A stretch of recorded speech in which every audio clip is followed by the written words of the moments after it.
Hello guys and welcome. In this video I will show you a quick tutorial about how to watch Instagram stories anonymously.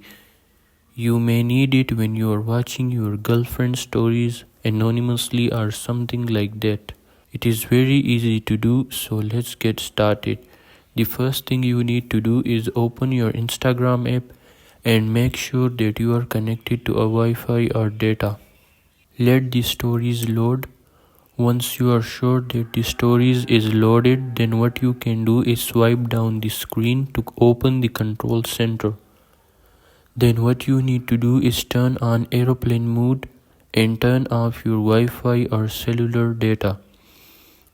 After that, go to Instagram app and click on the story that you want to watch anonymously. You can watch the full story offline.